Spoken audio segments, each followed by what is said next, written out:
आषाढाची लागली चाहुल आभाळी, चंदनाचा टिळा कसा शोभतो कपाळी, टाळची पळ्या सोबती नाद मृदुंगाचा,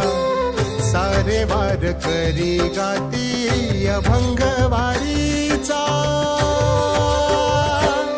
ध्यास लागला विठ्ठल